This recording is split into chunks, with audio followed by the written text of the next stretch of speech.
The Dark Ones came much later, from the garden's direction. The Dark Ones, huge, towering a full head over the highest man. Nightmarish creatures, creepy as a man turned inside out. Monsters born to destroy us. The word was they were incredibly strong and unnaturally evil. That with bare paws they could tear armed men apart. That's all lies. Truth is even scarier.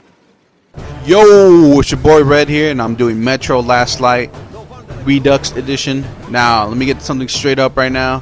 When I did Metro 2033, the Redux review, I was 20 beers in, dude, so I might have skipped some things and not mentioned other things, especially with characters, Artyom, the endings. Well, all you gotta know what's canon for the ending you get in 2033 is you launch the missiles and killed all the Dark Ones, and that's where this one begins. A year later, apparently, you're finally a fucking Ranger. The Rangers are a faction in Metro Last Light, also Metro 33.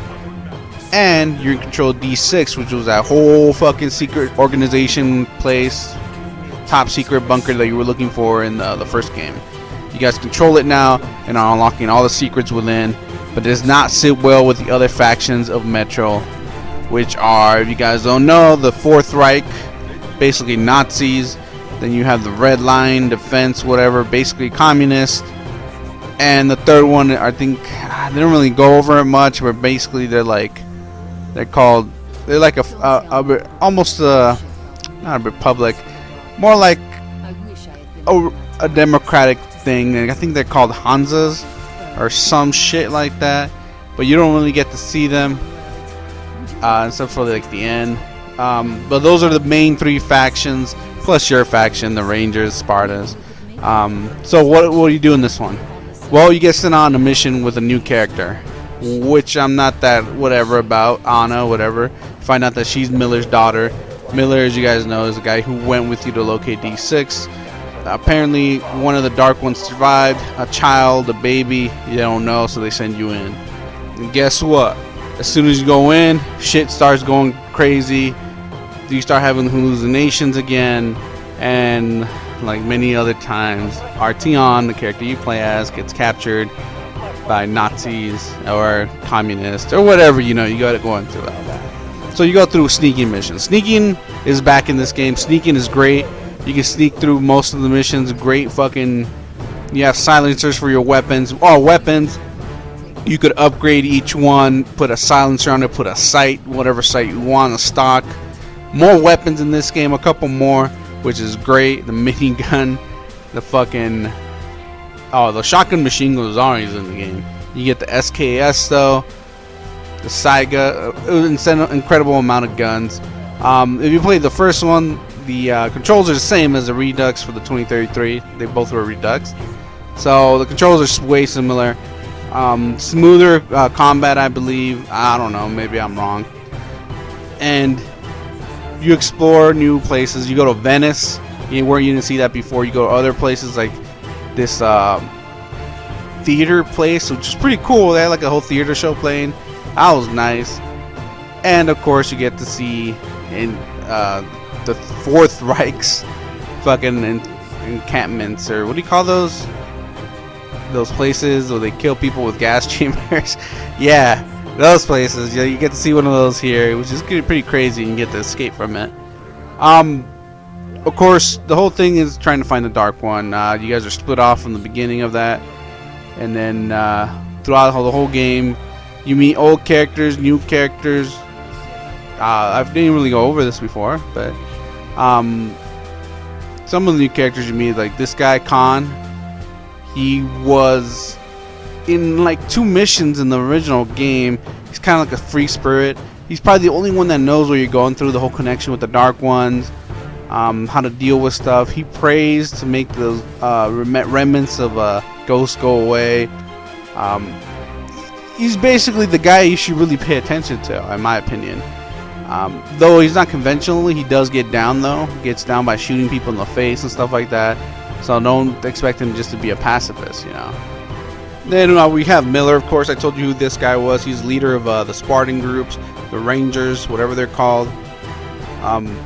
He's your mentor. Basically, you followed this fool in the first game to locate D6. He's pretty cool. He's the guy that Hunter sent you to look for in the first game, and he was Hunter's friend, which he always asks, is Hunter really dead? We don't know. Then of course, like I said, we have Anna, his daughter. Never saw her in the first game. No mention of her in the first game, but somehow she's in this game. Apparently his best soldier, but all she does in this game is talk shit to you in the beginning. Gets caught, you have to rescue her. She talks more shit and apologizes for talking shit, then sleeps with you. I'm not joking. And then after sleeping with you, you don't see her until like a couple scenes in the end. And I don't know. Not my favorite character.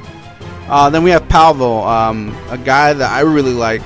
He saves you, you save him during the Nazi encampments. It was fucking badass. He's a cool dude.